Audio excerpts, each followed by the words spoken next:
네, 널뛰기 하는 것은 비단 주식시장뿐만이 아니라 지금 외환시장, 환율도 상당히 큰 폭으로 변동성을 주고 있습니다. 이것은 우리나라 개인적인 일이 아니라 글로벌 시장의 영향을 또 많이 받고 있는데요. 환율을 중심으로 해서 시장을 좀 풀어보도록 하겠습니다. NH농협선물의 이진우 리서치센터장 나와 있습니다. 안녕하십니까? 네, 안녕하세요. 자, 엔화가 드디어 또 속도를 내는군요. 네. 월요일 개장했는데 98엔 중반으로 가고 있습니다.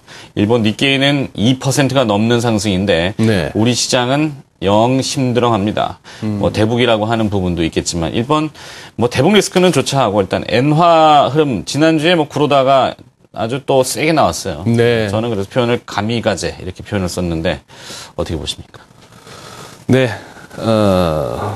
글쎄요, 뭐, 북한 리스크는, 우리 국내 언론의 과도한, 뭐, 여과 없는 그런 보도가 너무 이렇게 그 긴장감을 고조시키는 거 아닌가 싶은 생각이 듭니다. 뭐, 단적으로 전쟁 날 나라의 주가나 환율이 이럴 수는 없는 거죠. 지금 평소 대비 조금 이렇게 불안하긴 합니다만, 여느 때나 볼 수 있는 정도의 시장 변동성이고요. 그거보다 지금 이제 지난주 목요일 날 발표 났던 BOJ의 그 양적 질적 금융 완화라고 자신들이 표현한 진짜 그 돈 찍어내기 초식이 파이낸셜 타임즈에서는 머니터리 레볼루션 통화 혁명이라고까지 표현을 했는데요. 준비한 화면 보시면서 설명드리겠습니다. 구로다 하루 있고 과거 이렇게 재무관 시절만 하더라도 우리로 치면 차관보급인데요. 그때부터 참 이 전설의 구로다라는 그런 이제 일본 관료들 사이에 이름이 그 회자될 정도로 이번에 이제 BOJ 총재가 되고서 첫 통화정책 회의였습니다만 옆에 보십시오. 이 사진은 뭐 조선일보에서 가져왔고 이 아래쪽은 한국경제신문에서 가져온 그래픽입니다만 무슨 뭐 학원 강사가 학생들 앞에서 이렇게 강의하듯이 나 이렇게 준비 많이 했거든. 깜짝 놀랐지? 네. 뭐 이런 정도입니다. 깜짝 놀랐죠. 예. 제일 위의 내용, 물가 안정 목표치는 2%. 여기 아래 내용이 보면 CPI, 전년비, 물가 상승률을 갖다 2%, 물가를 2%까지 끌어올리겠다. 이 목표 달성은 2년 내로 하겠다. 그리고 이 마네타리 베이스, 여기서 이제 일본의 이 표현 자체가 마네타리 베이스가 머니터리 베이스 보는 통화죠. 네. 자기네들 뭐 한자로 써도 되겠는데 이렇게 쓰는 거 가타카나로 어지간하면 그 혀 짧은 발음으로 갖다 붙이는데요. 여기서 이제 또 짝퉁이 드러납니다. 미국판 QE에. 그런데 이거는 또 미국이 어느 정도 암묵적으로 너희들이 한번 실험을 해봐. 이런 얘기 같은데요. 보는 통화를 2배 늘리겠다. 그런 얘기고, 국채 보유액과 평균 잔존기간, 이른바 듀레이션이라고 얘기하는 거, 2배 이상 늘리겠다. 이 아래쪽에 보시면 이런 얘기입니다. 장기 국채 매입, 40년짜리 만기도 사겠다는 것이고, 상장지수 펀드, 그리고 리츠까지, 부동산 펀드까지 사겠다라고 했으니, 이렇게 얘기할 수 있겠네요. 돈 들고 있어봐야 앞으로 손해볼 테니까 주식 사고 집 사라. 그렇게 해서 강력한 자극을 준 것입니다. 준 것이고, 좀 더 극단적으로는 이제 부채의 화폐화 이런 얘기가 나오는데요. 뭐 저 정도, 특히 은행권 노트룰을 폐지했다 하는 부분, 아까 화면에서 나왔던 국채 보유액 상한선을 철폐했다는 그 얘기는 지금까지는 찍어낸 돈 안에서만 국채를 보유하겠다 했는데 그 제한도 두지 않겠다는 얘기는 이제 뭐 일본 정부에서 돈 필요한 대로 그냥 국채 발행하고 그걸 갖다 다 받아내겠다는 얘기입니다. 나쁘게 얘기하자면 이제 일본 국채 시장은 시장이 아닙니다. 갸루상이 말하듯이 전에 시장이 아니문이다 하는데요. 네. 진짜 시장이 아닌 것이 이거 한번 보시죠.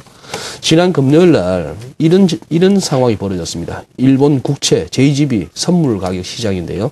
선물 가격이 급락했다. 그만큼 채권가격이 급락했고 금리가 올랐다는 얘기인데 지금 신년물 금리가 0.315%였습니다. 그날 장중 저점이 이만큼 국채 가격이 올라갔을 때 0.315%였던 것이 0.62%까지 급등을 하면서 국채 가격이 폭락을 했는데요.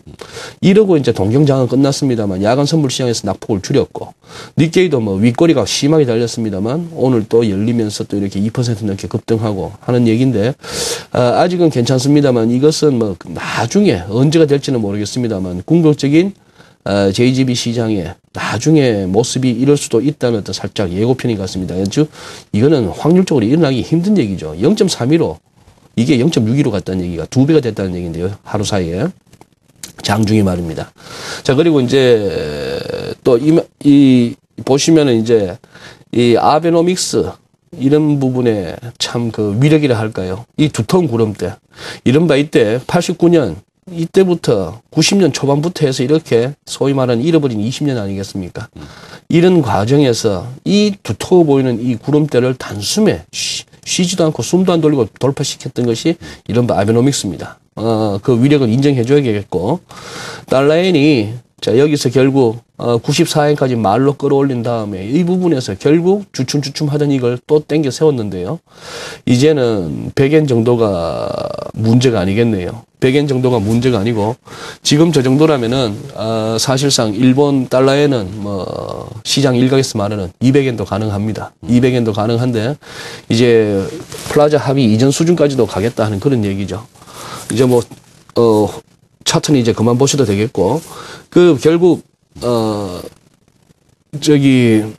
문제는 이제 저런 부분에서 일본 소로스도 지적했습니다만, 이제 일본에서는 일본 사람들은 일본 돈 들고 있다가는 뭐 언제 어떻게 될지 모르니까 이제 들고 나가야겠다는 차원에서 이것이 이제 소위 이제 뭐 과거 패러다임으로는 엔캐리 트레이드의 부활입니다. 그렇게 되겠는데, 이게 그러면 이제 가는 중에 우리 그러면 한국으로도 좀 오겠느냐? 일본 사람들이 자국 니케이만 사느냐, 아니면은 우리 한국 증시로도 좀 오겠느냐, 이런 부분이 이제 궁금해지고, 해외 자본이 그러면은 니케이로 들어갈 경우에 그때도 엔을 빌려서 뭐 니케이를 들어간다면 별 문제가 없겠습니다만, 우리나라 투자하는 외국인들처럼 뭐 달러나 유로를 들고 들어와서 엔 바꿔서 니케이를 산다고 했을 때는 그때는 또 이제 환율 부분이 또 약간 머리가 아파집니다. 즉 엔화 약세 속도가 니케이 상승 속도보다 더 빨라진다면은 뭐 주식에서 버는 걸 환해서 또 터질 수가 있다 하는 그런 상황인데, 뭐 엔을 빌려서 뭐 넘치는 엔이니까 빌려서 그렇게 간다면 모르겠는데요. 뭐 이 짧은 시간에 저 또한 아직까지 제대로 정리가 안 돼 있고, 이것은 분명 일본 독단적으로 행하는 것은 아닌 것 같고, 미국도 결국은 일본에서 만약에 이 방식이 통한다면은 결국은 미국도 한번 이런 식으로 가지 않겠느냐 싶은데, 우리가 알던 시장이 아니고 우리가 알던 세상이 아닙니다. 뭐 우리가 이제 신자유주의 경제에서는 화폐라는 것은 신용이다, 신용 창출로 이루어지는 그 화폐다는 그런 식으로 지금 생각했습니다만, 이 부분이, 이 메커니즘이 지금 작동하지 않은 것이 2008년 이후인데요. 그러고 나서부터는 그냥 쉘이 그냥 돈만 찍어내는 그런 지금 상황이 되어버렸는데, 이것이 과연 이제 경제를 살릴 수 있는가? 그 단적인 예로 아까 일본의 JGB 국채 수익률은 계속해서 0.5% 뭐 미만 그 근처에 유지를 하면서 물가는 2%로 올리겠다. 네. 이 당장 말이 안 되는 이 얘기인데 이걸 하겠다는 겁니다. 네. 일본은 그런 상황이고, 또 중국에서는 또 당장 이렇게 경제학자들이나 언론에서 치고 나왔죠. 우리 다 죽으란 얘기냐. 인민은행도 결국 위안화 절하 쪽으로 또 개입을 나서야 된다, 이런 식으로까지 보복을 하자 하는 상황인데, 과거 역사로 본다면은 이 궁극적으로 이렇게 해서도 안 풀리고 해결되는 게 없다면은 나중에는 한번 서로 또 맞짱을 떼야 되는 그런 상황까지도 염두에 둬야 됩니다. 아주 지금 시장이 뭐 간다고 해서 마냥 좋아하기도 힘들고, 그래서 뭐 소로스나 이런 분들도 시장에서 진짜 평생을 보는 사람들도 굉장히 이렇게 혼란스러워하죠. 엔저 정책 위험스럽다고 합니다만, 일단은 중앙은행에 맞서다가는 지금까지는 계속 다쳤기 때문에 일단 페드나 BOJ 뭐 영란은행 이런 쪽에서 추구하는 돈 풀게 그냥 계속 올라가는 쪽으로 배팅해 하는 이쪽으로 가져야 됩니다만, 우리 한국 투자자들은 이 대목에서도 또 이제 화가 치솟죠. 그러면 우리는 왜 하는 그런 또 이제 의문이 부딪힙니다. 알겠습니다. 뭐 현실이 그렇게 진행되고 있는 걸 뭐 어떻게 하겠습니까? 이 구로다 총재는 영국의 옥스퍼드 출신이라고 하더군요. 어떻게 보면 영국에서 제대로 통화 정책을 배워가지고 왔는지 모르겠습니다만, 화끈한 정도를 넘어서 말씀하신 소로스도 BOJ가 도입한 양적 완화의 수준은 미국과 거의 동일한 양적 완화인데, 네. 경제 규모는 3분의 1 수준밖에 안 되기 때문에 네. 이 효과는 3배가 더 커야 된다. 그러니까 어떻게 보면 어폐가 안 맞는다는 얘기일 수도 있겠어요. 뭐 지금 말씀하셨습니다만, 글쎄요, 통화주의자 국내적으로나 세계적으로 어지간한 경제학자들의 절반 이상이 자칭 통화주의자입니다. 네. 그 사람들이 공부하던 책에서 공부하던 박사과정에서 공부했던 그 내용 가지고는 지금 이 현재 세계 중앙은행들의 이 정책을 설명하기도 힘든 상황이죠. 그렇죠. 예. 자, 구로다의 뭐 적정한 표현은 아닙니다만 쇼부, 뭐 쇼다 이렇게 해야 되나요? 네. 뭐 저는 가미가제라는 표현을 썼긴 했습니다만, 하여튼 뭐 그 정책에 대해서 논평을 하는 것 자체는 좀 어려운 것 같고 문제는 이제 우리의 대응 아니겠습니까? 네네. 이번 주 뭐 오는 그 목요일 날 금통위 결정합니다. 시장에서는 기준금리 인하를 기정사실화 하고 있는데 네. 25bp냐 아니면 50bp냐 네. 더 그 이상을 해야 된다라는 목소리도 있어요. 네. 정책 당국의 일관성도 좀 없는 것 같고 어떻게 좀 예상을 해볼까요? 이른바 당정청, 뭐 여당, 그리고 청와대, 정부 할 것 없이 그리고 뭐 언론들과 대다수 이코노미스트들까지 금리 인하는 불가피하다 쪽으로 이제 몰고 갑니다. 지금 여기서 문제는 우리 한국은행 김중수 총재의 그동안의 발언과 스탠스였는데요. 계속해서 저금리기의 폐해 그리고 중앙은행들의 과도한 통화 정책이 결국은 갖고 올 어떤 부작용 이런 것에 대해서는 뭐 김 총재께서 수년간에 걸쳐서 이렇게 얘기했던 본인의 소신이 가까운 부분이고 또 지난 금요일 날 서별관 회의라고 언론에서 표현하죠. 국무회의 이후에 그 청와대 서별관에서 모이는 그 경제대책회의에 김준수 총재가 참석한다까지 오보가 나왔다가 오후에 결국 불참으로까지 나왔는데요. 그래서 여느 때보다도 이번 금통이 굉장히 시장이 주목을 받고 있습니다. 근데 그동안에 워낙에 지금 이 상황에서 이제 금리 인하를 내리면 또 한국은행의 독립성 문제가 또 불거질 것이고 저 개인적으로는 결국 김 총재는 한국은행 입장에서는 이번 같으면은 결국 그동안에 자신이 얘기해왔던 쪽으로 금리 동결로 가되 결국 그 경기 상황이나 해외 변수로 보았을 때 내달부터는 또 이렇게 금리 인하도 가능하다 하는 정도의 시그널을 던지지 않겠느냐 하는 정도가 어느 정도의 뭐 중간 정도의 예상입니다만 글쎄요 이번에는 진짜 뚜껑을 열어봐야겠네요. 카드판에 히든카드 쪼듯이 지금 이제 이번 주 금통위는 참 주목받고 그 이후에 시장 반응도 상당히 궁금해지는 그런 시점입니다. 네. 뭔가 하기는 해야 되는 시점이죠. 그렇죠. 네. 자, 환율 레벨 좀 점검해보고 마무리하도록 하죠. 환율 레벨이 지금 1140원 언저리까지 왔습니다. 네네. 36원인데 네. 40원이 목전이고 40원과 50원 사이는 사실 두 톤 좀 레벨인 것 같은데 네. 뚫리면 1200원 또 보이고. 네. 뭐 환율을 뭐 그림 그리듯이 갈 수는 없습니다만 환율이 계속 이렇게 무한정 이렇게 뭐 속도를 내게 되면은 주식이 분명히 안 좋기 때문에 그렇죠. 네. 환율은 어떻게 전망하십니까? 그렇죠. 뭐 환율 하락해 주식 사세요 이런 리포트들을 자주 봅니다만 역으로 환율 오를 때 주식이 오르는 경우는 잘 없었습니다. 저는 오히려 주식 빠지기 때문에 환율이 오른다 이렇게도 말씀을 드려왔는데 차트 보여드리면은 일단 우리 달러원 환율 같은 경우에 오늘 벌써 36원, 37원도 올라섬으로 인해 가지고 현재 이제 지금까지 작년 1185원 이후의 이 하락에 대해서 기술적인 반등이다 하는 정면에서의 관점을 조금 수정할 때도 됐다는 얘기죠. 자칫 추세 반전의 가능성도 염두에 둬야 되겠습니다.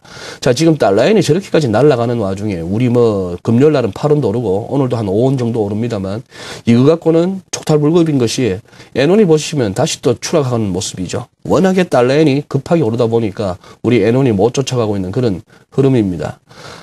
일본이 저렇게까지 나온다면 우리도 지금 환율은 좀 올라주는 게 정상입니다만 그런 상황인데 어쨌거나 우리 시장 1900포인트에 대한 아직까지 그 지지력은 상당히 시장이 기대하고 있는 것 같고요.